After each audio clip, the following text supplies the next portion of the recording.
축복을 선하겠습니다. 평안하십시오. 당신은 세계 살릴 선교사입니다. 일어나 베델로 올라가십시다. 오늘 맥주 감사 주일입니다.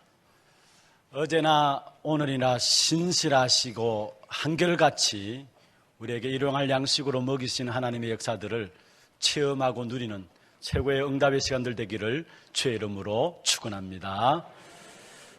맥주 감사 주일은 우리가 구원받은 하나님의 자녀로서 이스라엘 백성들이 출애굽하고 난 이후에 광야길을 가는 동안에 하나님께서 이스라엘 백성들에게 세 가지 절기를 명령하시면서 지킬 것을 말씀하셨습니다. 첫 번째 절기가 바로 유월절이고요. 그 다음에 오순절이고 그 다음에 수장절입니다. 맥주 감사주일은 하나님의 인도하심을 누리는 오순절에 대한 부분들인데, 이 오순절을 다른 이름으로 말하면은 맥주절이기도 하고 칠칠절이라고도 합니다. 그래서 유월절은 구원에 대한 부분들을 말씀한다면은 구원받은 하나님의 백성들이 광야길을 가는 동안에 굶어 죽는 줄 아는데 하나님이 곡식을 주셔서 열매를 거두게 되었습니다. 그것을 감사하면서 그래서 맥주절로 하나님께 영광을 돌렸고 하나님 인도하심을 말씀하고 있죠. 그러면서 구원받은 하나님의 자녀들이 이 땅에 살아가는 동안 하나님의 인도하심을 누릴 뿐만 아니라 결국은 추수해서 저장하게 된다라는 겁니다. 그래서 수장절입니다. 유월절은 구원에 대한 부분들이라면은 바로 오순절은 구원받은 하나님의 자녀들이 이 땅에 살아가는 동안 하나님의 인도를 받는 것이고요. 수장절은 그 인도하신 가운데서 저장하는 바로 세계 복음화의 축복을 이야기하고 있고, 마지막 궁극적으로는 천국을 상급으로 받을 것을 말씀하고 있는 것입니다. 사실 출애굽한 이스라엘 백성들이 광야 길을 걸어가는 동안에 이 세 절기를 가지고 완전 승리한 사실을 보게 됩니다. 이 세 가지 절기는 바로 구원과 함께 구원의 축복을 의미하고 있는 부분들이기 때문에 이 사실을 붙잡고 나가는 걸음 속에 하나님께서 이스라엘 백성들을 완벽하게 지키시고 보호하시며 인도하신 사실들을 우리에게 말씀하고 있는 것입니다. 특별히 오늘 오순절 또 맥주절, 칠칠절이라고 하는 이 맥주 감사 주일에 우리가 정말로 이제까지 하나님의 인도하심과 또 하나님이 앞으로도 어떻게 인도하실 것인가에 대한 부분들을 말씀으로 붙잡고 정말로 감사를 해보는 그런 시간이 되었으면 합니다. 특별히 하나님의 사람들이 이 땅에 살아가는 동안에 인도받는 걸음 속에서 어렵고 힘들게 인도받는 사람들이 있고요. 뭔가 모르게 평안하고 쉽게 되어지는 역사 속에 인도받는 사람들이 있습니다. 신앙생활 하면서도 인도받는 길에 신앙생활이 너무나 어렵고 힘들게 인도를 받고 모든 일들이 잘 안 되어지고 그런 분들도 있고, 또 너무나 쉽고 평안하고 생각만 했는데도 하나님 주신 응답들을 누리게 되고 뭔가 되어지는 그런 축복 속에 인도받는 분들이 있습니다. 그 차이가 뭐냐? 그 차이가 무엇이냐? 사실은 지금 우리와 함께 하시는 임마누엘을 누리느냐 누리지 못하느냐, 그 차이입니다. 분명히 주님께서는 말씀을 통해서 지금 우리와 함께 하십니다. 아멘입니까? 이게 임마누엘이죠. 분명히 주님께서 말씀을 통해서 우리와 함께 하시고 주님께서 그 말씀을 성취시켜 나가고 계시는 것입니다.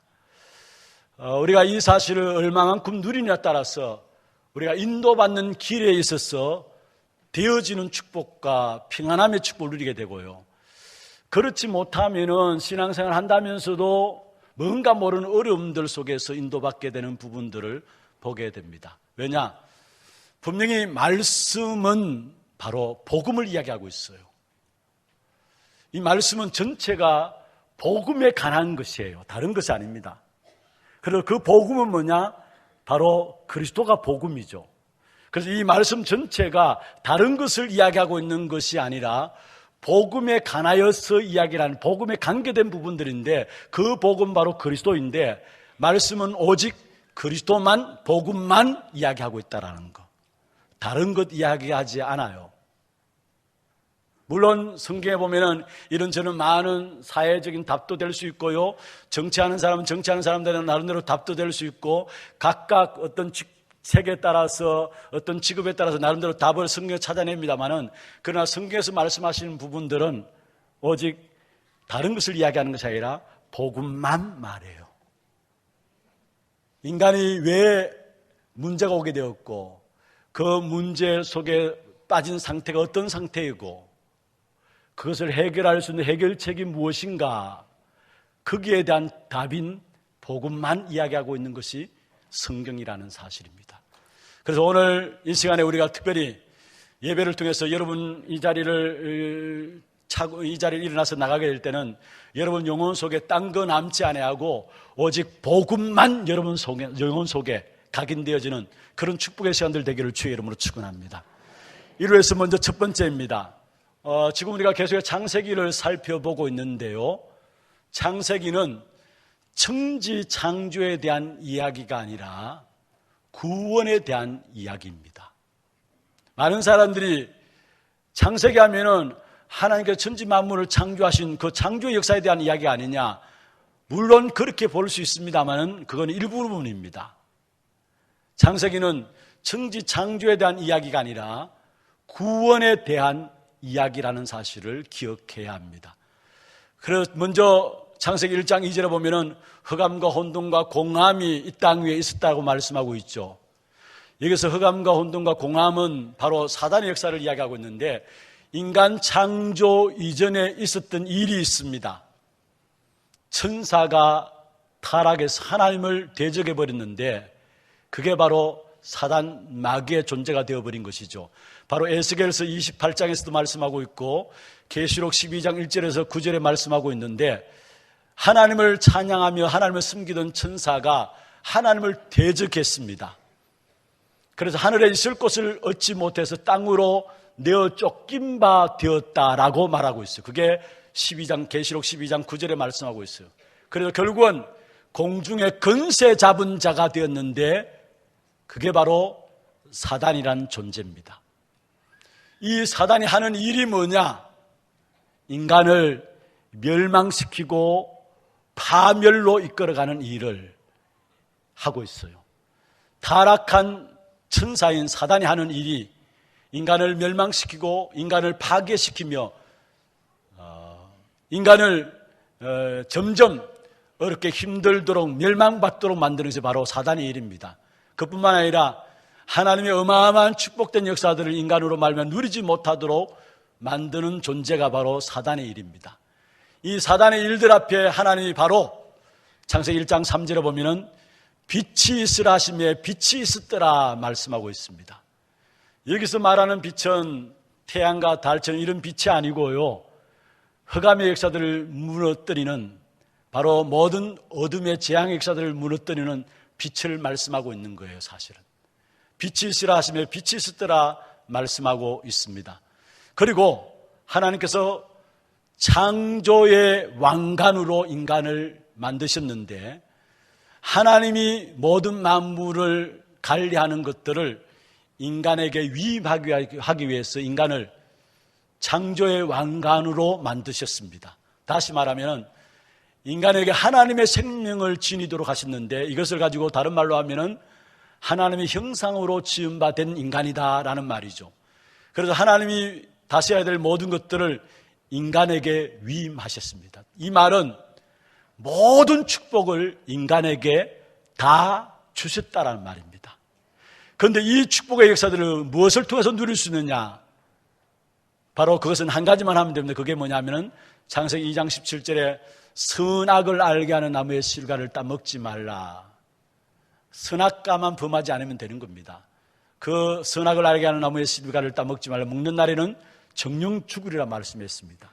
이 선악과는 바로 우리가 하나님 안에 있어야 될 존재인 것을 깨닫도록 하기 위해서, 하나님을 떠나서는 절대로 자유할 수 없고 행복할 수 없고 축복받을 수 없다는 사실을 깨닫게 하기 위해서 선악과를 준 거예요. 그래서 인간의 선악과를 바라볼 때마다 하나님이 창조주고 우리는 피조물에 불과한 존재구나, 이 사실을 깨닫도록 하기 위해서 그래서 선악과를 주신 거예요. 아, 내가 하나님 안에 있어야 될 존재구나, 이 사실을 깨닫도록 선악과를 준 겁니다. 그런데 결국은 인간이 사단의 말을 듣고 하나님을 떠나버리게 됐는데, 그 사건이 바로 선악과를 따먹게 된 사건이에요. 그게 바로 창세기 3장의 원죄 사건입니다. 그로 말미암아 이 땅에 모든 고통이 시작되게 되어진 것이죠. 창세기 3장 사건, 바로 인간의 원죄 사건, 그 원죄로 말미암아 모든 인간의 고통의 시작이 되어진 것입니다. 특별히 그 고통은 아담 하와 때부터 시작되어서 지금 또 계속 일어나고 있는 일입니다. 대표적으로 그 중심에는 창세기 3장 4절에 보면은 악한 사단이 하나님의 말씀에 정면으로 도전하도록 만들었는데, 분명히 정령 죽으리라 말씀하셨는데 사단의 말은 무엇입니까? 결단코 죽지 아니하리라. 하나님의 말씀에 도전하도록 만든 거예요. 이게 정면에 도전하도록 만든 겁니다. 그러면 창세기 3장 5절에 보면은 너희 눈이 밝아서 하나님처럼 되리라. 이게 인간을 완전히 파멸시킨 사건입니다. 악한 사단이 거짓말을 통해 가지고 그것을 따먹으면 너희 눈이 밝아 가지고 하나님처럼 된다 속인 겁니다. 이 사건으로 인간이 완전히 파멸에 이른 것이죠. 지금 또 이 운동들이 계속 일어나고 있어요.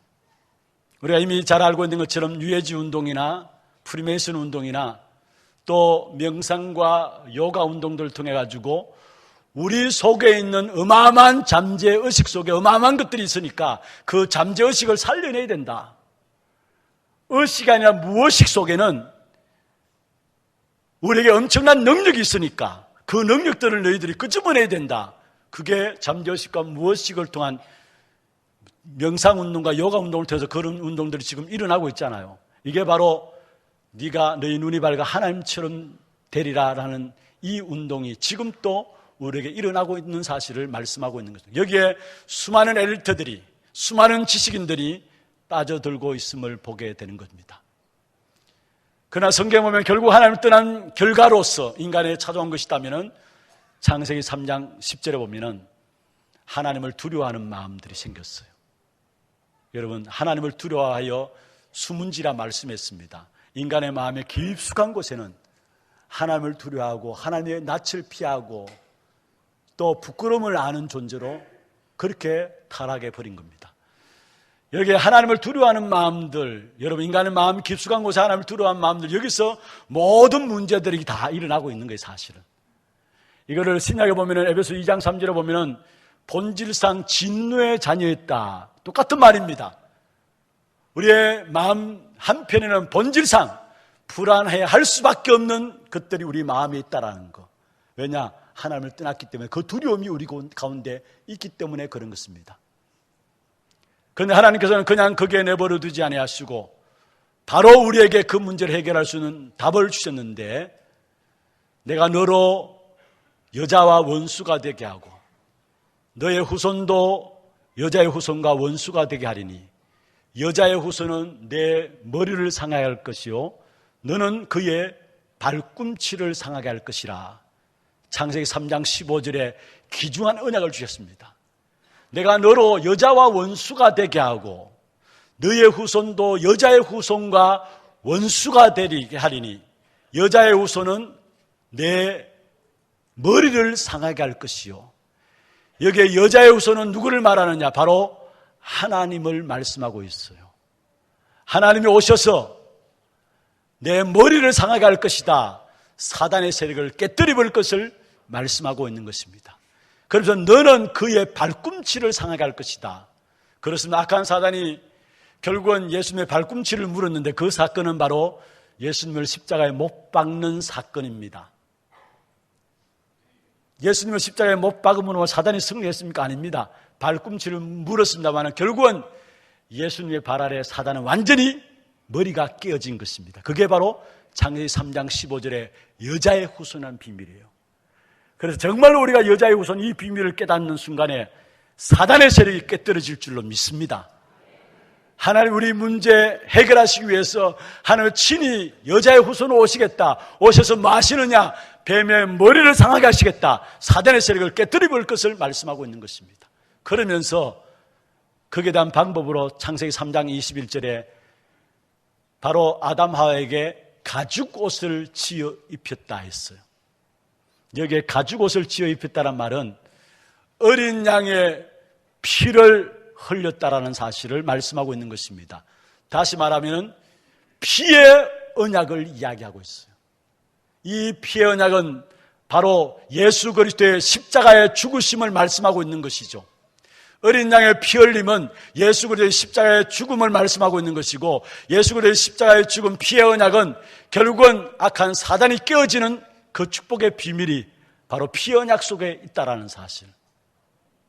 이 예배의 방법, 이 비밀들을 하나님께서 가르쳤었는데, 가인은 예배를 드리긴 드렸는데 이 예배의 방법을 자세히 알지 못해가지고 피의 제사를 드리지 않았어요. 그래서 예배를 드렸음에도 불구하고 가인은 그 예배를 받지 아니하는, 실패하는 예배를 드림받은 사실을 우리는 성경을 통해서 보게 됩니다. 히브리서 11장 4절에 보면은 예물이 증거하심이라 했어요. 결국 가인의 손에 아벨이 죽었습니다마는 그 아벨 대신에 셋을 통해서 이 메시아의 언약을 또 이어갔던 사실을 보게 됩니다. 그리고 셋을 통해서 메시아의 언약을 이어가다가 거의 한 1000여 년이 지났어요. 또 언약이 희미해지고 언약을 놓쳐버렸는데 어떤 시대가 왔느냐? 그게 바로 노아 시대의 네피림 시대가 온 겁니다.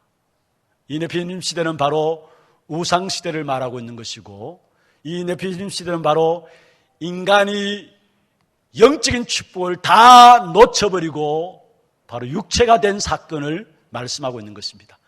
언약을 놓쳐버리고, 그러니까 노아 시대에 바로 네피림 시대가 오게 된 것이고, 그래서 영적인 축복을 다 놓쳐버리고 육신이 되어버린 거예요. 그런 가운데 하나님 또 구원의 이야기를 주셨는데, 그게 바로 노아에게 방주를 만들라 했습니다. 그래서 그 방주를 만들어서 방주 안에 들어가는 자는 다 살게 되었습니다. 방주 밖에 있는 자는 아무리 능력이 있어도, 아무리 잘 나가도 방주 밖에 있는 자는 결국은 홍수 때문에 멸망받았습니다. 방주는 누구를 말합니까? 그리스도를 말합니다. 우리가 부족하고 연약해도 그리스도 안에 있으면은 하나님이 우리의 부족함과 연약함을 보시는 것이 아닙니다. 그리스도를 보고 우리를 구원하시는 거예요. 아무리 우리가 잘나도요, 그리스도 밖에 있는 사람은 결국은 멸망받게 되어 있는 것입니다. 그런데 이 방주는 모세를 담아서 나일강에 띄어보낸 갈대 상자와 같은 의미입니다. 요게벳이 갈대 상자를 만들어서 그게 모세를 담아서 띄어보냈죠. 세상에 그것이 들어오지 못하도록 갈대 상자를 담아서 띄어보냈습니다. 그렇습니다. 우리가 어린 아이들을 어릴 때부터 복음으로 각인시키는 것이 너무 중요합니다. 세상 그 들어오기 전에. 그리고 성경 이야기는 다른 이야기가 아니라 바로 구원에 대한 이야기를 하고 있다는 거. 그리고 또 보세요. 노아 시대 지나면서 방주 안에 들어가서 노아의 가족들이 살았습니다마는 또 시대가 흘러가면서 노아의 후손들로 말미암아, 타락한 노아의 후손들로 말미암아 지어진 것이 바로 바벨탑입니다. 노아의 후손들로 말미암아 지어진 탑이 바로 바벨탑인데, 이 바벨탑을 지을 때 어떻게 이야기했습니까? 우리가 우리 힘을 모아서 우리 이름을 내자. 그게 바벨탑이에요. 창세기 3장 똑같은 말이죠. 우리 힘으로 탑을 쌓는데 우리 이름을 내자. 그러면 또 한 가지, 흩어짐을 면하자. 홍수로 전체 다 흩어지니까 이제는 탑을 쌓아가지고 흩어짐을 면하자. 이런 중요한 것은요, 그 중심은 하나님의 계획과는 정반대입니다. 하나님의 뜻과는 정반대의 것입니다. 그래서 결국은 바벨탑이 무너질 수밖에 없었던 것입니다. 그러나 그 바벨탑 무너지는 가운데서도 하나님은 그냥 구원의 역사를 멈추신 것이 아니라 그 속에서 바로 한 사람을 부르셨는데, 갈대아 우르에서 우상 숭배하던 아브라함을 부르셔서 구원의 역사를 베풀어 주시고, 그 아브라함 가문을 통해서 또 구원의 역사들이 흘러가도록 하셨어요. 그래서 아브라함에게 하나님께 나타나서 뭐라 했습니까? 너는 너의 친척 본토 친척 아비집을 떠나서 내가 내게 지시할 땅으로 가라. 이 지시할 땅은 바로 가나안 땅을 말씀하고 있습니다. 이 가나안 땅은 바로 우리 인생의 문제를 해결할 메시아를 보낼 땅입니다. 그리스도를 보낼 땅입니다. 이 언약을 주신 거예요. 그래서 이 가나안 땅의 축복을 붙잡고 아브라함, 이삭, 야곱, 요셉은 하나님의 축복을 누린 사실을 보게 돼요. 가나안 땅, 그게 구원의 역사를 이야기하는 하나님의 언약입니다. 아브라함이 가나안 땅에서 하나님의 축복을 받았고 애굽에 내려가서 실수하게 되고요. 또 이삭은 한 해 농사 100배나 얻었고 셈의 근원을 얻고 르호봇의 축복을 누리고요. 그와 더불어 부엘세바의 축복을 누렸습니다. 그런데 그 100배나 얻은 그 농사의 축복의 결실이 그냥 온 것이 아니고 성경에 보면은 그 땅에서 농사하매 가나안 땅을 말씀하고 있어요. 야곱은 마지막 그의 생에 결국은 가나안 땅에 있다가 애굽에 내려가게 되고 그의 생에 마지막 애굽에서 죽게 되는데 그래서 유언을 남겼습니다. 창세기 49장에 보면은 내가 죽거든 나를 이 땅에 장사하지 말고 가나안 땅에 장사하라. 그 유언대로 그의 아들 요셉이 바로 왕에게 요청해서 자기 아버지 장례식을 가나안 땅에 치르고 돌아오게 되죠. 요셉조차도 창세기 50장 마지막에 보면은 죽을 때 유언을 남겼는데 내 해골을 가지고 나가라. 내가 이 땅에 나갈 때 내 해골을 가지고 나가라. 가나안 땅을 바라보면서 죽었다라는 사실을 우리에게 말씀하고 있습니다. 무엇을 말합니까? 가나안 땅은 바로 하나님의 언약, 메시아 보낼 땅이고 바로 그리스도를 보낼 땅입니다. 다시 말하면 구원에 대한 이야기가 계속되어지고 있는 거죠. 이게 창세기 전체예요. 크게 창세기를 분류하면 1장에서 11장까지는 네 가지 사건에 대한 부분들이고 12장부터 50장까지는 아브라함, 이삭, 야곱, 요셉, 아브라함 가문의 이 족보를 이야기하면서 그게 족장이죠. 아브라함, 이삭, 야곱, 요셉. 네 족장에 대한 이야기입니다. 하나같이 전부 다 구원의 역사에 대한 이야기예요. 그러고 나중에 또 넘어가서 구약의 전체 보면은 하나님께 왕을 보내고 제사장을 보내고 선지자를 보내고 계속해서 우리 인간을 구원하시기 위해서 끊임없는 하나님의 역사들이 하나님의 열심들이 성경에 통해서 우리에게 보여주고 있는 것입니다. 그렇다면 진짜 우리가 감사해야 될 부분들이 있다면 오늘 저와 여러분이 어떻게 해서 이 자리에 앉게 되었습니까? 감사해야 합니다. 쉬지 않고 끊임없이 시대마다 구원의 역사를 쉬지 않고 이루시는 하나님이 천에 하나 만에 하나 완전히 죽었던 저와 여러분을 그리스도로 말미암아 구원하셔서 오늘 이 자리에 저와 여러분을 앉히셨고 우리가 받은 이 구원의 은혜의 역사를 감사하면서 인도받다가 또 이 구원의 역사를 전달할 사람으로 오늘 저와 여러분은 이 자리에 앉았다는, 이 자리에 앉히셨다라는 거, 이 사실을 깨닫는다면 감사하지 말라 해도 감사할 수밖에 없는 것이죠. 모자라고 부족하고 완전히 죄인 되었던 우리들, 하나님에 대해서 감각도 없고 하나님을 기뻐하지도 않고 오히려 죄를 향해서 달려가던 우리들, 하나님을 싫어하는 것만 행하며 살아가던 우리들, 그리스도로 말미암아 구원하여 주시고 시대시마다 구원의 역사들을 하나님 어떻게 이루었는데 그 이루어온 그 구원의 역사를 나에게 은혜로 주시고 그 구원의 역사를 나를 통해서 또 우리 후대에게 흘러갈 수 있는 그 언약의 전달자로 오늘 내가 이 자리에 섰다라는 거, 여러분 정말로 감사가 새롭게 회복되기를 주의 이름으로 축원합니다. 두 번째입니다. 이 구원의 역사를 설명하는 가운데 특별히 오늘 본문에 보면은 실패한 한 사람이 나옵니다. 구원을 받았습니다마는 그러나 실패한 한 사람이 나오는 것을 보게 돼요. 일평생 수고해서 성공한 것 같았습니다만 결국 실패한 인생으로 끝나는 한 사람이 나오는데 그게 바로 롯입니다. 결국은 롯은 부끄러운 구원을 받게 되어지는 사실을 보게 되죠. 특별히 우리가 이 땅에 살아가는 동안에 왜 하나님의 인도하심을 받아야 될 것인가, 오늘 답을 찾아야 합니다. 특별히 여러분, 유월절은 구원의 사건 아닙니까? 이 구원의 사건은 내가 어찌할 수 없는 사건이에요. 하나님이 그리스도로 말미암아 일방적으로 주와 이름을 불러주신 사건이에요. 은혜죠. 선물입니다. 내가 노력해서 얻어내는 게 아니에요. 하나님이 그리스도를 보내서 일방적으로 우리를 구원하신 사건, 은혜입니다. 선물입니다. 그런데 구원받는 순간에 우리에게 결론난 것이 있어요. 그게 뭐냐? 천국은 보장된 겁니다. 믿습니까? 수장절의 축복이에요, 그게. 그렇다면 구원받은 내가 천국은 보장되어 있고, 그러면 이 땅에 살아가는 동안에 가장 중요한 것은 내가 하나님의 인도받는 것이 중요한 것인데, 그렇잖아요. 천국도 우리 마음대로 되는 게 아닙니다. 구원받았으면 천국 가요. 여러분, 우리 옛날 어른들, 우리 선진들 신앙생활하는 거 보면은 많은 경우 예수 믿고 구원받아가지고 그 은혜에 감사하면서 이 땅에 살아가는 동안 너무나 힘들고 어려우니까 한 가지 그 힘듦과 어려움을 기도 속에서 붙잡고 그 모든 어려움을 넘어섰던 부분들이 있다면, 이렇게 어렵고 힘들어도 내가 죽으면 천국 가는데, 그게 우리 어른들에게 있었잖아요.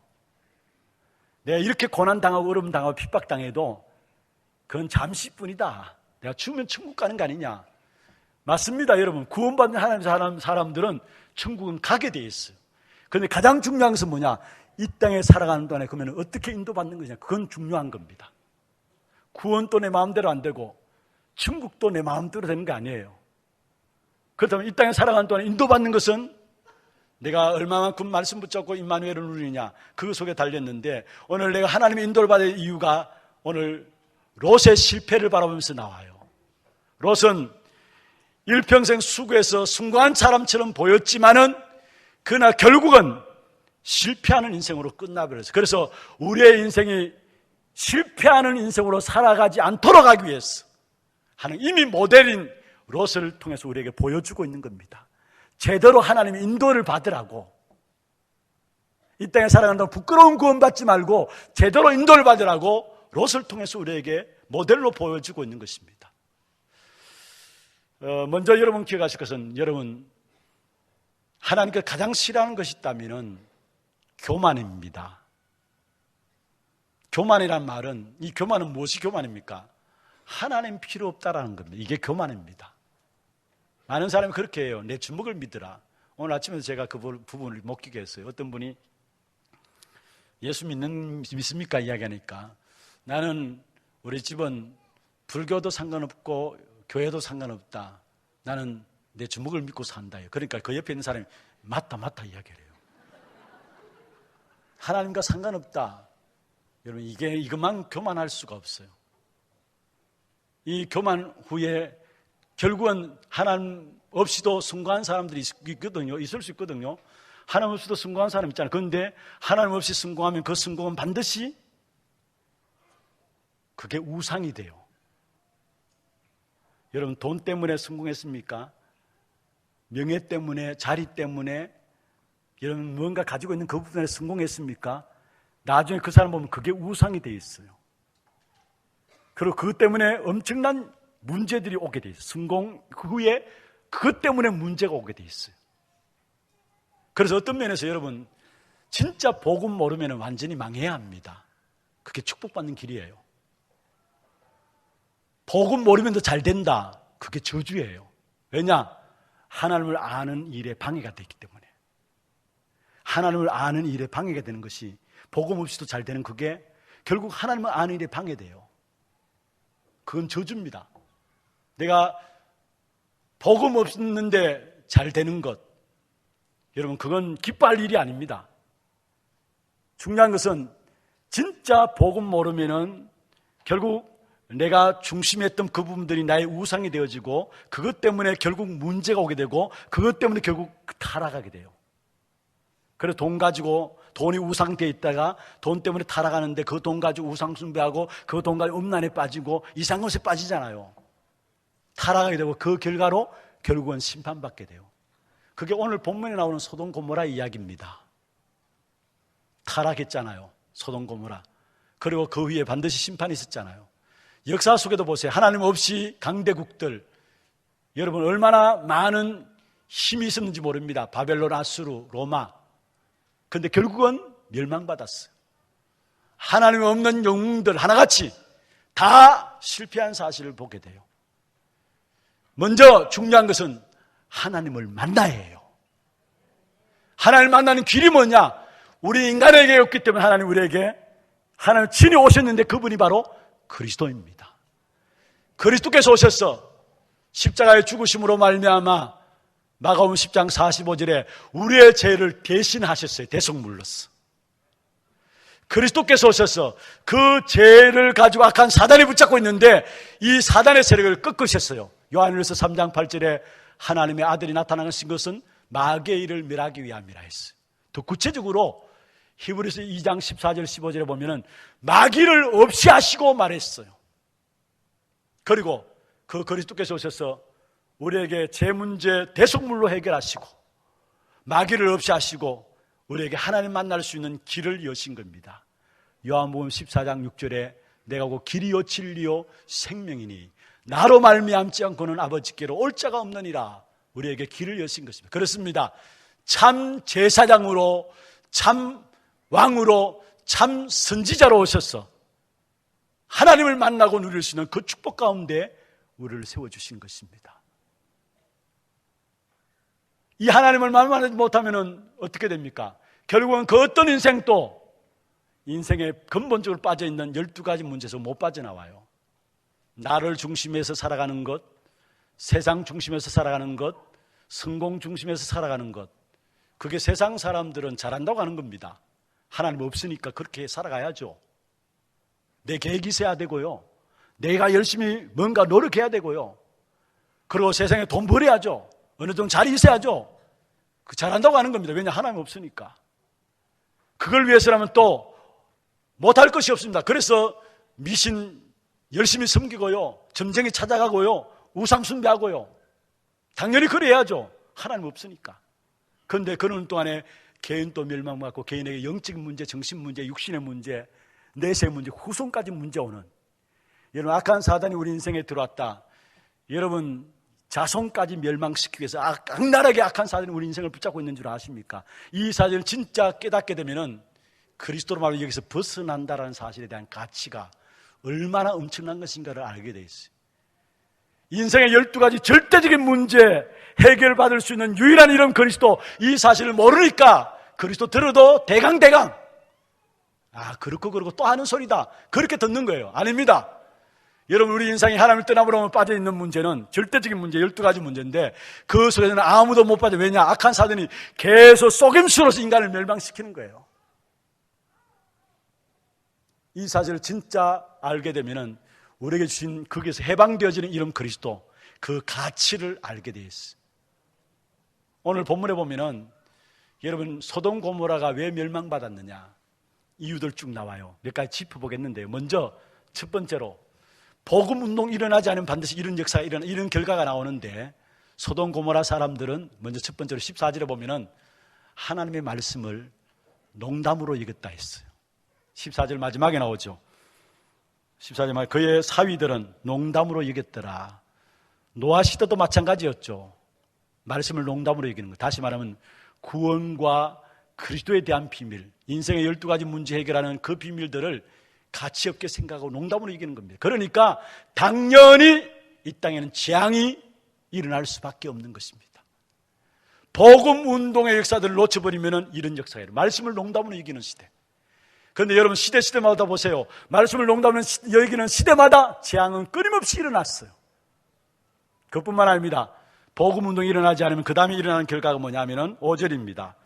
5절에 보십시오. 성적으로 완전히 타락하는 역사가 일어나는데 5절에 롯을 부르고 그에게 이르되 오늘 밤에 네게 온 사람들이 어디 있느냐 이끌어내라. 우리가 그들을 상간하리라.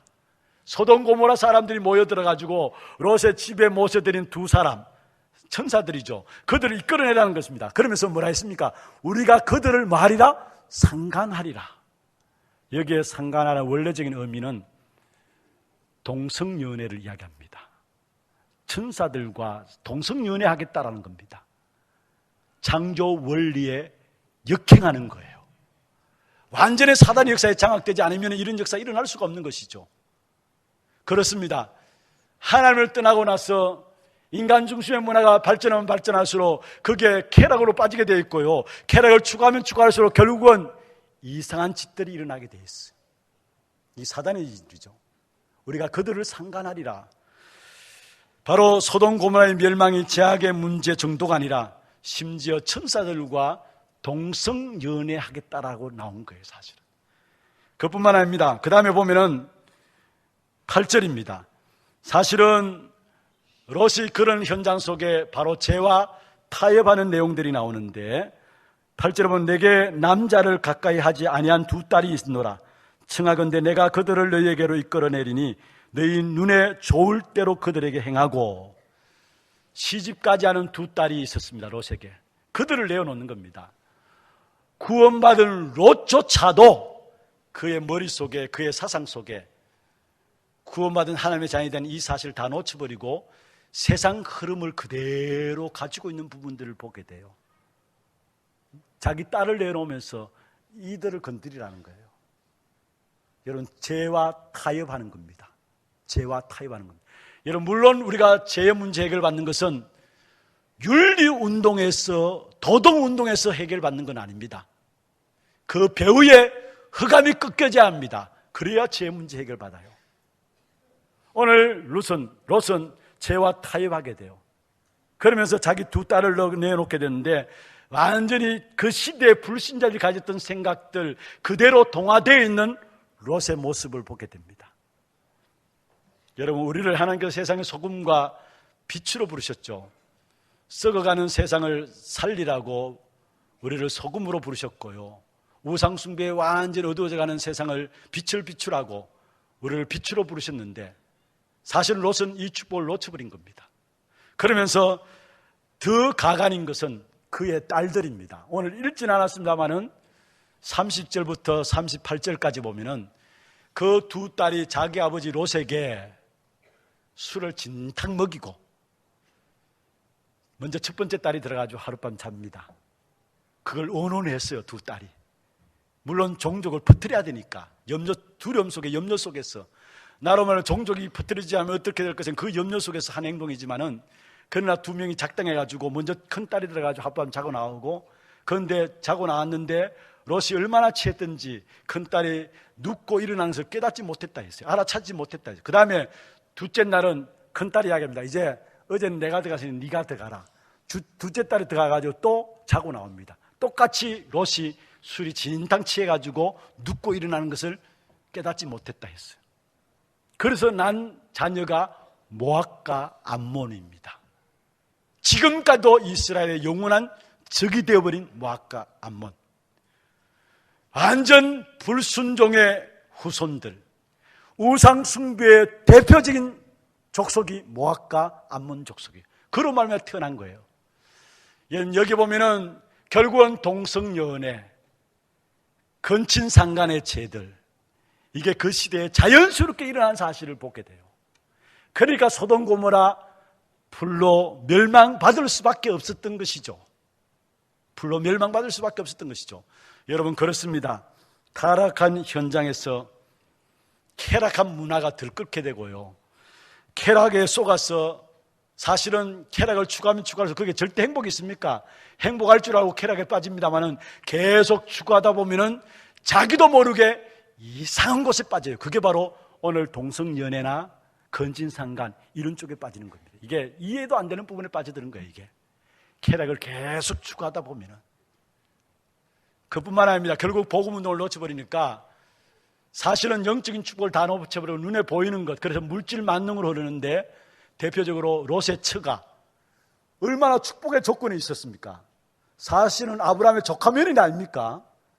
구원받은 사람이었어요. 그런데 소돔 고모라에서 빠져나오다가 뒤를 돌아봐서 결국은 소금 기둥이 되어버렸어요. 그리고 또 롯조차도 그 마음에 소돔 고모라의 미련을 갖고 있었던 부분들을 보게 되는데 16절 보십시오. 16절. 그러면 그러나 롯이 지체함에 그 사람들이 롯의 손과 그 아내의 손과 두 딸의 손을 잡아 인도하여 성 밖에 두니 여호와께서 그에게 자비를 다하심이라. 지체했어요. 너무나 안타까운 겁니다. 악한 사단 속에서 완전 속은 거죠. 보이는 육신적인 것을 가지고 악한 사실, 영적인 사실을 빼앗아 버리는데 여기에 롯도 마찬가지고 롯의 처도 마찬가지고 다 빠져버린 겁니다. 여러분, 육신적으로 아무리 잘 되어도요, 영적으로 힘해지면은 나중에 왕창 모든 것 망하게 됩니다. 그리고 요한 3서 1장 2절의 말씀처럼 내 영혼이 잘된 같이 범사가 잘 되게 돼 있어요. 육신적으로 아무리 잘 되어도 영적인 축복을 놓쳐버리고 영적으로 힘해지면은 다 망해요. 이 사실을 우리가 알아야 합니다. 그런데 이 소돔 고모라에 왜 이런 일이 일어났냐? 사실은 복음 운동할 의인이 없었기 때문에, 복음 운동이 일어나지 않았기 때문에 그래요. 복음 운동이 일어나지 않았어.